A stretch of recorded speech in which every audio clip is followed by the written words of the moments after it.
Here we have a polynomial inequalities example problem, and we can tell that this is a polynomial inequality because of the x squared term here and the less than sign in the middle.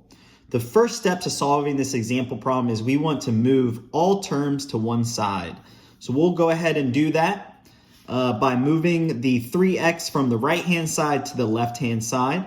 The next step is we want to factor out the left side.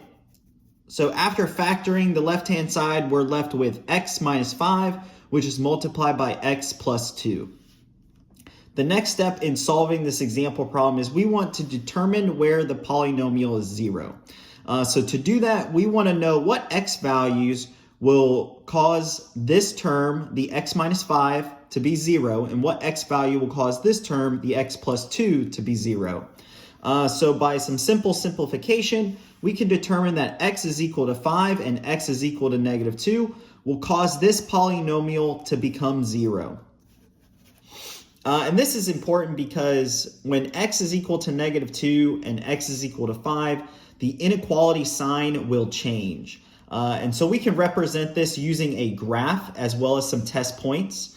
So that will be our next step in solving this example problem, which is we want to graph this out and determine which x values are true. So here we have a test point of negative 3, a test point of 0, and a test point of 6.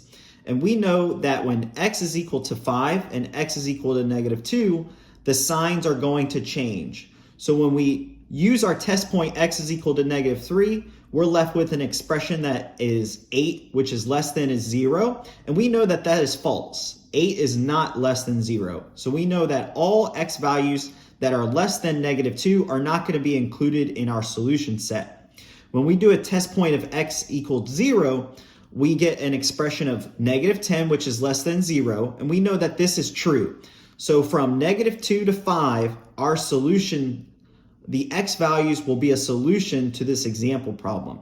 And when we do a test point of x is equal to 6, we get a resultant of 8, which is less than 0. And we know that that is not true. So the final step in solving this is we want to write this solution in an inequality and interval notation form. So we can go ahead and do that, and what we're left with is negative 2, which is less than x, which is less than 5 for our inequality form, and we have a parentheses of negative 2 comma 5 with another end parentheses for our interval notation form.